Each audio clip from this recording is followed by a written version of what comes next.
All right, welcome to another episode of the Cassels Cast. My name's Eamon Cassels. Joining me today is going to be Noah Rubin as we continue our season preview series. Today we're going to be talking about the Atlanta Hawks and Houston Rockets. Should be a ton of fun, so let's just get into the episode. Shit, stop.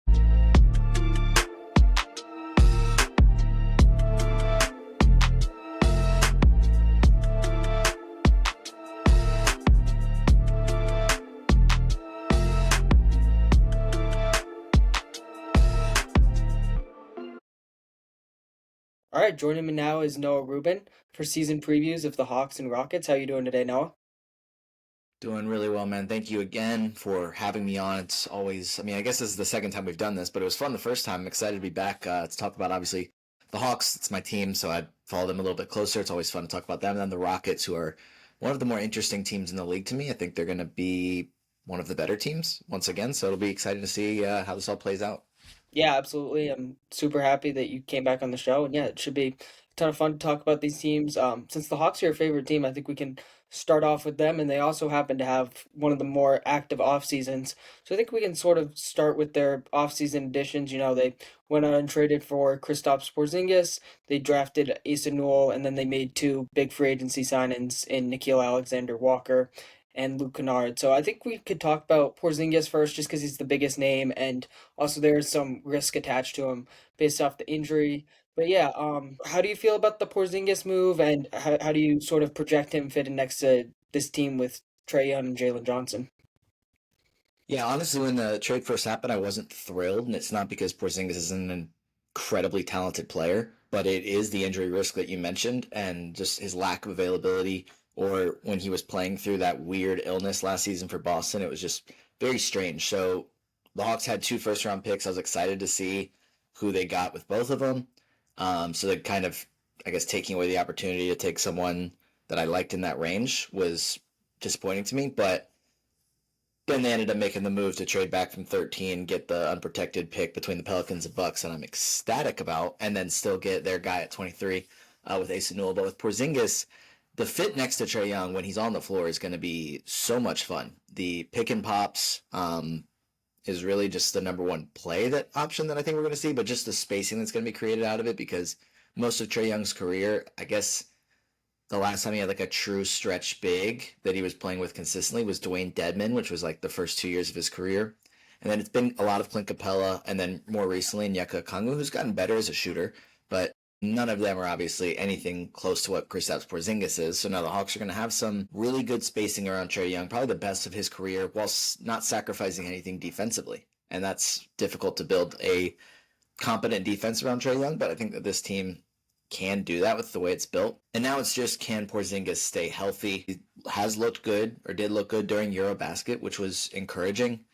And now it's, how are the Hawks going to utilize him and make sure that he's healthy for this upcoming season, and specifically for the playoffs. In a weakened Eastern Conference, I don't think you make the moves that you make unless you're intending for this team to be competing in the East. So how do you maximize Porzingis? Do you start him? Do you play him a ton of minutes? Do you start Okongwu and have Porzingis off the bench? That's what I would do, is start Okongwu but still play Porzingis anywhere in that 26 to 30 minute range, because that's more than enough time for him to make an impact on a game.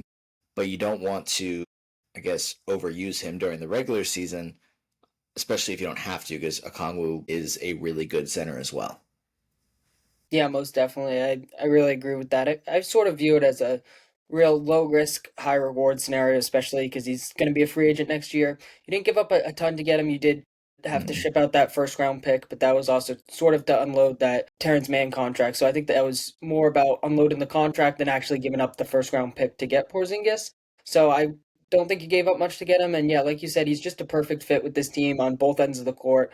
The pick and pop game should be super interesting. He's also one thing that surprised me about watching him in Boston. He really developed a nice inside game, both as sort of this lob threat guy and a guy that can just punish smaller defenders. I thought that was an area of his game earlier in his career, maybe in Dallas and New York, that wasn't totally developed, but then Washington and Boston certainly. That was an area of growth for him, and I think that's perfect for this offense. And defensively, he's going to really be able to cover a lot of ground, assuming health, of course. But next to Trae, I think just having a versatile defender like that with elite rim protection is going to be huge. And like you said, I do think they have a lot of options with the starting lineup. I was going to ask you about that, but I do think it would make sense to start Okongwu, especially not totally knowing what you're going to get out of Porzingis, but at the same time, if they end up starting Porzingis and then bring double O off the bench, I don't think that's a bad move either. I think there's so many options. They could maybe even go double big lineups depending on the matchup or if somebody's injured. So I think there's a ton of versatility there, and yeah, it's really a perfect move for this team to take the next step in a weakened Eastern Conference. And yeah, super intriguing to see how it plays out. Like you mentioned, he has looked good in EuroBasket, which is a promising sign, but it is always going to be a concern with him, the injuries and then the mysterious illness that he's coming off of, and didn't look so good in the playoffs. But I like the Hawks making this move to buy low, and I also think we can get to the rest of their offseason additions, but they do have enough to sort of make up for Porzingis if he does indeed suffer an injury. I think we can sort of transition to the next biggest move, though, which was signing Nickeil Alexander-Walker. What do you think about his fit in the team, and were you surprised at all that they ended up signing him? I think there was some rumors that there was mutual interest there before he actually signed, so I wasn't surprised by it. I was just really excited about it. Just the amount of the things that he does really well are things that the Hawks can always use more of. And that is perimeter defense and a backup ball handler, a guy that can space the floor.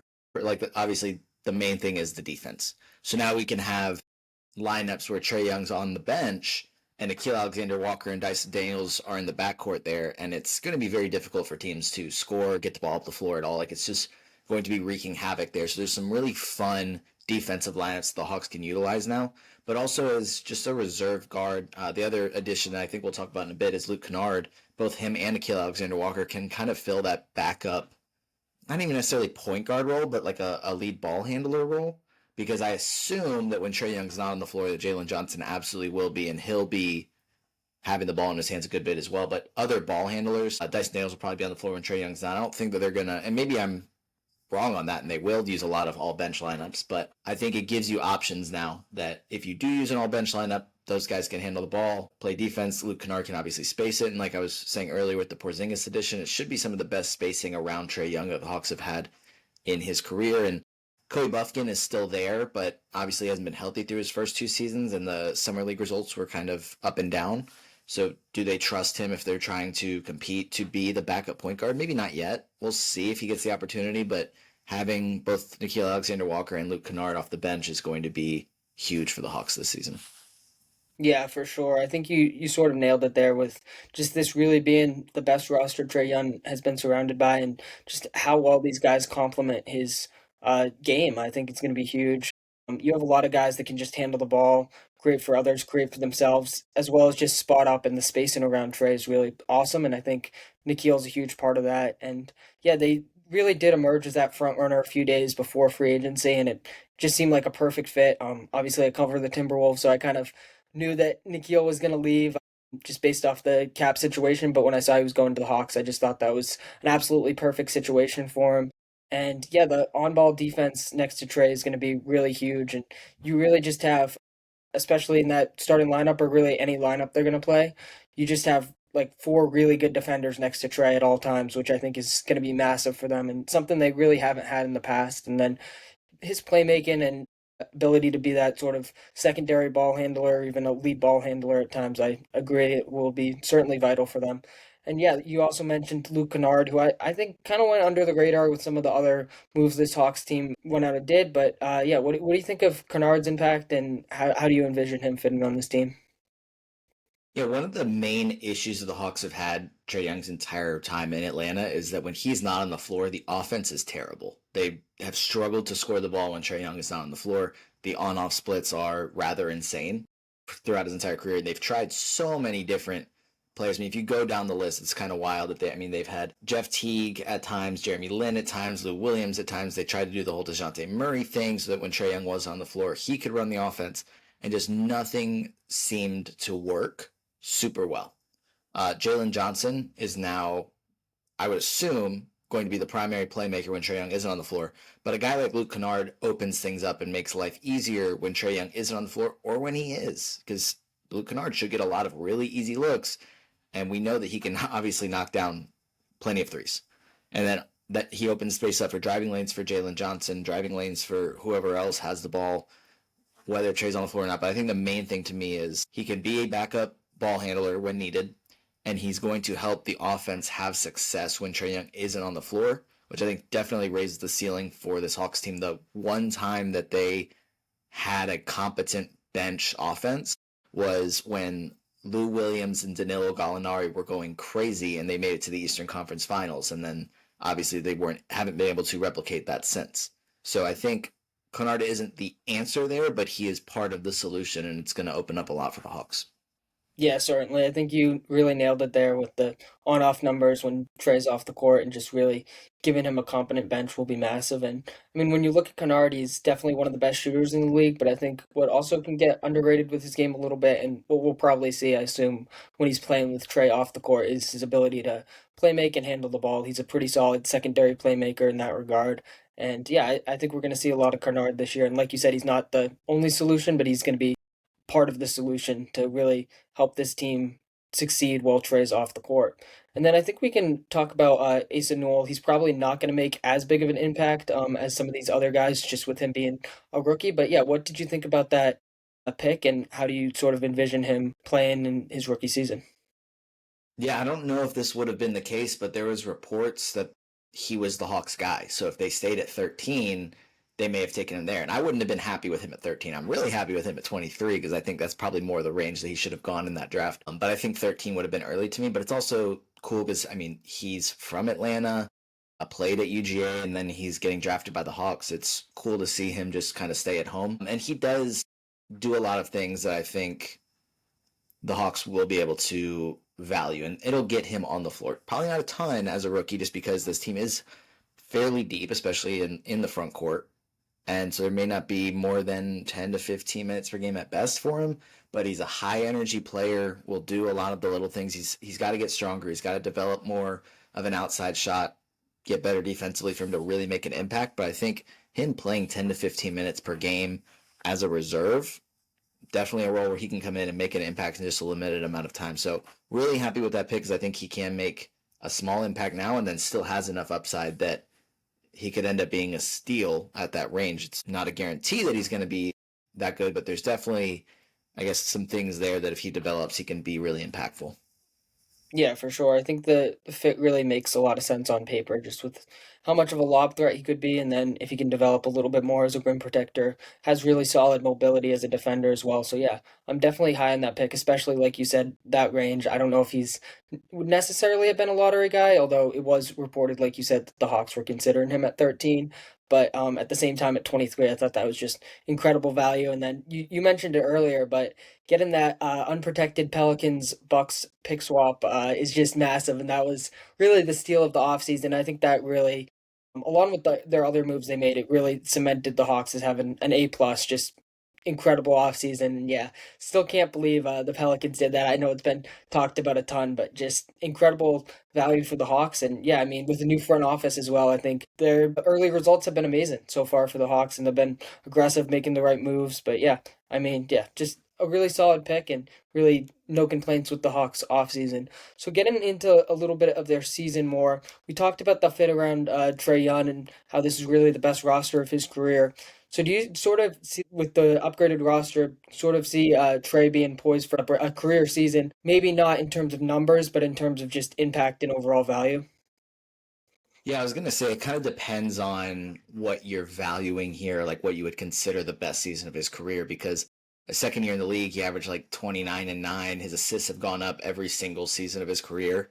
So he was at 12 per game this past season. Like, do I see him averaging career highs in points and assists? No, I don't see him getting to 30 and 13, but I don't think that that matters. To me, what would be the best season of his career or what would get him paid is, do the Hawks win? Can the Hawks win games? Can they win in the playoffs? Because yes, they had the Eastern Conference Finals run, but it's been first round exits and then a play-in exit since then. So if that's all that this team is under him or with him as the star, with like we talked about, this is probably the best supporting cast that he's had of his career. If the ceiling is limited here, then why would they give him a max contract? I think he can earn a true like max contract if he gets them back to the conference finals or further. but I think a second round exit is probably kind of that like, what do we do here? A first round exit or just the play in tournament for some reason? Like, I don't understand. Like, you probably it'd be difficult to give him a max contract, even if he is one of the best offensive players in the league, because there's obvious limitations. So I think if we could see him improve his efficiency, because it did take a hit last season, I'm not expecting the field goal percentage to be up to 48, 49, or over 50. It's still going to be what it is for a small guard that shoots a lot of deep shots and floaters. Like, it's not a ton of high percentage looks, and he is on the ball a lot. And I'm not expecting the turnovers to go anywhere because he passes the ball a lot and has it all the time. But if he can just be more efficient than he was last season, the Hawks can win more games and have success in the playoffs, then yeah, I think Trae Young can get a max extension this offseason or next offseason. Yeah, definitely. I was gonna bring up the extension talk, which we can do a little bit of. But yeah, I mean, I think when I look at this season for Trey, I'm sort of envisioning him having the most efficient season of his career, just with all the weapons around him and how he's not gonna be have so much pressure as that just sole ball handler, sole creator, and then especially with Jalen Johnson fully healthy, I think that will be massive. So yeah, I'm thinking this could be the most efficient season of his career, and if it leads to winning, I do envision him potentially being that All NBA guy. He has made one All NBA team back in 2022, I believe, but after that, he hasn't made any, and he's sort of been that fringe All Star. But I sort of see him, especially if the Hawks are as successful as I'm anticipating personally. I see him as that maybe even an All Star starter level player, especially in the Eastern Conference, and then definitely a guy that can make some noise as an NBA All NBA guy. And I think he has gone a little underrated just because of how bad the situation has been around him. So I think he's going to really show a lot of his doubters run in that area. So yeah, I'm very high in the season for Trey. And yeah, you did mention sort of the extension talks. I think it was Tim McMahon earlier this week who said that there's some murkiness or some uncertainty with his future with the Hawks. Is your read on this sort of that it's beneficial for both Trey and Atlanta to sort of play this year out and then negotiate a deal next offseason? Just based off the Hawks haven't had a ton of success with Trey, and at the same time, Trey could potentially earn more with a better season. So do you sort of see that as mutually beneficial, or do you sort of buy into some of the uncertainty around the future right now? I think it's fair to say it's both, but I don't think it's news that there's uncertainty. He doesn't have a like this extension yet, and other players do that were from the same class. And should he get an extension at some point? Yes, but how much is it going to be? Because the Hawks probably don't feel comfortable giving him a max extension right now because they do have a little bit of flexibility here with the unprotected first from the Pelicans or Bucks, and then they don't have their first year after that, but then they have their own first beyond that. They finally recover from the DeJounte Murray trade. So there is a sense of flexibility that, hey, if things don't go well this year, someone will give us assets for Trae Young. Or maybe if he doesn't play super well this year or doesn't do exactly what he's hoping to do, maybe we can get him on a slightly less than the max contract. But if he does good things for us and make the playoffs, then yeah, we'll give him a max deal, no problem. And for Trae Young, it's like maybe there is this kind of attitude that, or there probably is if you have followed him since high school or through college through his pro career. There's like a chip on his shoulder that, hey, I deserve more. Like he's always been written off a little bit and still is. So there's like this, hey, I deserve more, so I'm going to go out there and prove it to you. We'll see if that ends up happening, but I do think it is beneficial for both, especially for the Hawks because they have the flexibility, but it does give Trae Young an opportunity to go earn it. Yeah, for sure. I completely agree with you there. My sort of hunch at this time is that a year from now, an extension will be worked out. And since I am a little bit bullish on the Hawks and Trey this season, I do think it will be a fairly lucrative one, but you really never know. And I think it's wise for both sides just to see how this season plays out. I think Trey can really work up his value, and it will make a lot more sense for the Hawks to give him that max extension this time next year or in the summer next year more generally. But I think shifting gears a little bit, we can talk about Jalen Johnson because he was just incredible last season before going down with injury. And I think that sort of goes a little bit overlooked when looking at this Hawks team. They ended up missing the playoffs, sort of as that 9 seed, one game away from the playoffs. But before Johnson went down with that injury, they were really above the plane and they looked like one of the better teams in the Eastern Conference. So just how impactful do you think it will be just to have Jalen Johnson back in the mix this season? He's an all-star.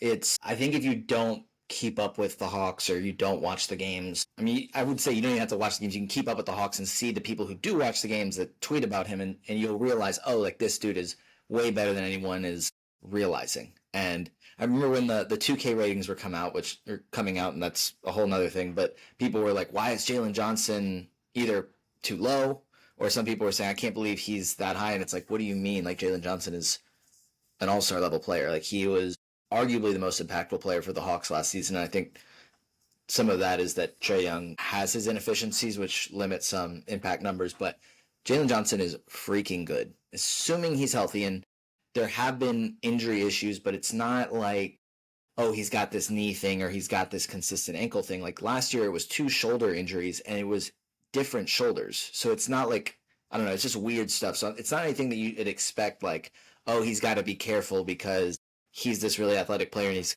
consistently having these lower body injuries. So I'm hoping or expecting a healthier season this upcoming season. And he is just so good. I am expecting him to be an all-star. I think that if the Hawks were or had him healthy last year, they probably would have been a playoff team and potentially avoided the play-in tournament altogether. Don't know how far they would have gone, but it felt like the season was shot as soon as Jalen Johnson was ruled out for the rest of the year.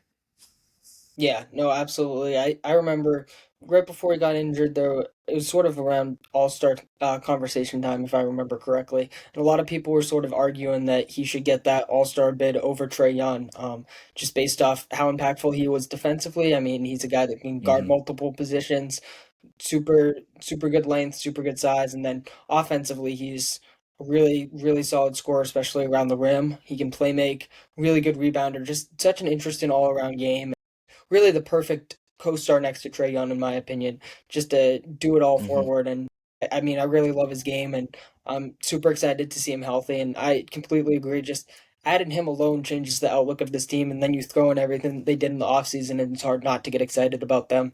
And yeah, I mean, if he hadn't went down with an injury, like you said, I think they would have avoided that play-in tournament. I think they could have sort of had that Pistons 6 seed type of outcome on their season. But yeah, unfortunately, he went down with the injury, and then shortly after, around the same time, they ended up trading DeAndre Hunter, which I think sort of showed the front office's lack of confidence in the season that they could have had without Jalen Johnson, just because he is really that star level talent. And yeah, I mean, at 25, he's only going to get better. So super excited to see what he can do with this season, and I think he's going to be a name that gets talked about a lot more. And I mean, he's already talked about in certain circles enough, but I think he's going to get the national attention and the praise that he deserves. But yeah, I think another thing we can talk about, we've sort of mentioned the defense of this team and how it's really one of the better defenses of the Hawks' Trae Young tenure. But what level do you think this team can reach defensively? I know the past few years they've sort of been a little bit below average on that end of the floor, but do you think, I mean, with some of these additions and then even just Jalen Johnson being back in the mix, do you think this could be a top 10 level defense? So looking back, and this is just one defensive metric, but defensive rating since Trae Young has been on the Hawks, it's capped out at 18th best in the league. And that was once last year, and then once the year they made it to the Eastern Conference Finals. So top 10 would be, I think, best case scenario. I think that this is a really, or has potential to be a really good defensive team, and then you have Trae Young in there. So it could be the best defense that they've had since he's been there, but also maybe the best that can be with Trae Young. So like there are certain limitations there. I think a lot of the issues early on in his career, because obviously he is a smaller guard, he's not a great defender, but there was like almost effort issues the first couple of years in the league, and those have improved over the last few years. He is trying, he does make some plays defensively. You never want him on an island guarding one on one, but he was able to get some stops last year, force some turnovers, but he's not a great defender. But you have all these other players that we've already been talking about. So yeah, I think that there's a potential for this team to be a top 10 defensive team, but in reality, it's the offense that's been consistently great since he's been there. You can probably get by with a borderline top 10 defense to be one of the best teams in the league if that happens, or at least in the East, if they have a borderline top 10 defense. I think anything in the top 15 would be the best defense of his career. So it's the bar is low for this to be a improved defensive team, but top 10 I think would be best case scenario. Yeah, I think that makes a lot of sense. I mean, you're always going to have certain limitations when you have a guy who's 6'1" and has a smaller stature like Trae, but at the same time they've surrounded him with so many good defenders. I have a hard time imagining this not being at least the best defense of his career. Hmm. So yeah, around that average range would be sort of what to expect, I think. But I wouldn't be surprised at all if they end up cracking the top 10 just with how many good defenders they've added and sort of Trey buying into more of that effort side, especially with these contract negotiations. I think he does realize how important it is to just show a little bit more defensively. Obviously, he's never going to be a great defender just because of his size, but like you mentioned, he has shown some strides on that end of the floor, especially over the past 2 years. So yeah, I have somewhat high hopes for this team defensively. Like we talked about, I don't think they're going to be an elite level defense, but I do think they could crack that top 10 range, and I think that positions them really well in the East. I think we can transition now to our breakout players for this team. So, who do you have as a breakout player for this Hawks team? Yeah, I don't love talking about second year players as breakouts, but I really think that Zachary Risichet could take a step forward this season. I think you can already see just he looks like he's stronger. We saw in Eurobasket his role was limited, so he wasn't able to, I guess, put up these big box score numbers. He had a couple games where he got hot from deep, but I think we could already see improvement there. And so I'm excited to see like he's locked in as a starter, gotten stronger. He's going to have probably more space than he did last season because Jalen Johnson will be healthy for the whole year. Fingers crossed. Kristaps Porzingis is there. Hopefully he's healthy. I know those are two kind of question marks now, but and then just another year playing alongside Trae Young. Naturally, players get better in year two just because they've had an extra year in the NBA. But yeah, I'm expecting him to take a nice step forward. I mean, he had some nice games during his rookie season where he got really hot. He had a couple 30-point games down the stretch of the regular season. He averaged 12 points, 12.6, 3.6 rebounds, 1.2 assists. I think just improving the field goal percentage, 3-point percentage, and having the points and threes go up is enough for this to be a breakout season for him. We're not going to see him moving up to 4 assists per game because that's just not his role, or all of a sudden he's dominating the glass, but just continuing to be a solid defender on the perimeter and a better, more reliable deep threat for the Hawks. And I think it'll lead to a nice second year for him. Yeah, Rizic is a great pick there. Even we saw it a little bit towards the end of last season. Like you said, he had some of those big time performances, but he developed a lot more consistency as a shooter, which was really his main selling point as a prospect. I think towards the end of the season, he ended up shooting around or above 40% from beyond the arc, paired with some of those big time performances. And I think that's more of what we could see this upcoming season. And then I think Ricochet is also a guy who just benefits from having a more talented roster around him. Mm-hmm. So just being able to see what he did with not a super talented roster, especially in that second half of the season, I think really does bode well for his chances to take another step. I definitely feel like having some more playmaking and spacing around him will only help his game. And then just another year being used to the NBA and adding some strength, like you said, I think it will only help him. And yeah, definitely expecting a big year from Ricochet as well. And I don't think he gets talked about enough. I mean, he was the number one pick, and it felt like he still wasn't being discussed enough last season, even though he was very impressive, especially to close the season. I'm going to end up going with Mohamed Gay for my breakout player. Mm. I think when I look at this Hawks team, if there's any opening for minutes, it's probably not in the backcourt or in the wings. It's at the big man position, especially with Porzingis' injuries concerns. And then even if Porzingis does end up staying healthy, he's not a guy that's going to play, you know, over maybe like 30, 32 minutes a game. He's also a guy that tends to sit out on back to back. So I do think that opens up an opportunity for Gay. And he was very impressive, especially in that sort of second half of last season, getting a bit of a bigger role. I know he was a two-way guy last year, I believe, but he really thrived. Once Clint Capella went down with that injury, he stepped into some significant minutes and performed nicely. Pretty versatile, high energy guy, grab rebounds, really solid defender, scores at the rim nicely. So I think he's a nice piece for this Hawks team. And then who knows how much Asa Newell plays, like we said. So I do think there's a lot of open opportunity for him. And I was impressed with him last season. So I think he's going to take another step up because he's still a fairly young player. I think he's entering just his third year in the league. So I have high hopes for him. And I think he's a guy that might go a little bit under the radar with this team, but someone whose game I really enjoy watching. Yeah, I think there's definitely like that backup power forward because he can. I think well, he was starting at the four at the end of last season, And Asa Newell's there, but that doesn't mean that Asa Newell is going to be the immediate backup because Gay has been there, and then he can spend some time at the five. So yeah, there's definitely going to be a role for him this year, and I did like what he was able to do at times last season. So I'm excited for him to be coming off the bench again, and then potentially playing more. I mean, hopefully everyone stays healthy so he can't start, but if he has to, I could see him playing well. Yeah, for sure. I think we can move on to the over-under projection for this team, which is 46.5 wins. Are you sort of feeling the over and the under there? And then in general, where are you projecting this team to finish in the Eastern Conference?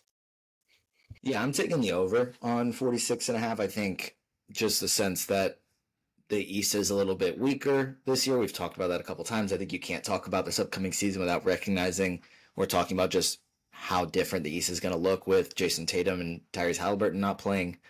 Um, so over 46 and a half wins. I mean, they were at 40 last year without Jalen Johnson for half the season. And now you added in Porzingis, you added in Nickeil Alexander-Walker, the players that we talked about. So I view them as a bare minimum top five team in the East. And I think that would be kind of worst case scenario is that they finish as the fifth seed. I think to me it's, and this is probably lining up with betting odds, but like Cleveland, New York, Orlando, Atlanta, and Detroit are kind of the top five teams in the East next season. And it just, I think Cleveland is probably the number one team and ends up with the number one seed, but things always change or generally end up being pretty different. I mean, sometimes it's a team like OKC where you're like, yeah, they're going to be the number one team that they are. But sometimes that kind of switches up depending on injuries or just players playing bad. But I think if they're not a top five team, I will consider it a disappointing regular season for them. Yeah, I'm gonna also have to hit the over on this one. These over underlines are always pretty accurate, so I don't know how much they're gonna go over, but I definitely see this as like a 48 to like 52 win team, so high 40s, low 50s, that sort of range. And I definitely agree with you on the point about sort of the hierarchy of the East. I do see them as sort of that fourth team behind Cleveland, New York, Orlando. I think those three are sort of most people's top three, and then I do have the Hawks at four right now, and then I agree the Pistons are sort of just behind them at five. But yeah, I mean this Hawks team certainly has a lot of upside, and I personally wouldn't be shocked if they maybe end up jumping Orlando just because Orlando might have sort of a gelling period with Desmond Bane, although that looks to be a perfect fit. Who Mm-hmm. knows? Maybe they can jump Orlando. I do sort of see Cleveland and New York as like head and shoulders the two best teams in the East. But I'm curious to get your perspective on this. Overall, what do you think is sort of the ceiling for this team, both in the regular season and then playoffs? I think the ceiling for them in the regular season is probably a top two, maybe top three seed. Um, Again, it's like hard for me to not say that Cleveland's going to have the one seed again. And New York has a coaching change, so maybe that switches things up for better or worse for them. Orlando trying to introduce Desmond Bane. Yeah, I think that the ceiling would be probably a top two or three seed. And then I'm trying to not be too biased or too much of a homer. I would say the conference finals is a realistic, fair ceiling, just off the sense that they could be a three seed or two seed and then lose to the one seed in the conference finals. I think that's very fair. But that is going to require this team being completely healthy and maybe having some injury luck in the sense that other teams aren't completely healthy. But I think there was enough talent there, good coaching, a lot of players that have played together while introducing some other really talented players that this team can definitely make some noise in the playoffs. Yeah, I definitely agree with that. And I do feel like it's hard not to look at recent history and sort of expect an unexpected run. I mean, you look at the Pacers, nobody really expected them to get to the finals. So it's really hard not to be optimistic. And you even go back to like the Mavericks and Heat the past 2 years making the finals. Not a lot of people expected that either. So I feel like you sort of do have to expect the unexpected in some ways. And I do think this Hawks team can make a deeper run than people might be expecting right now. But yeah, I think we can wrap up there with the Hawks unless you have any closing thoughts and then just move on to the Rockets. Let's do it. Let's go talk about Houston.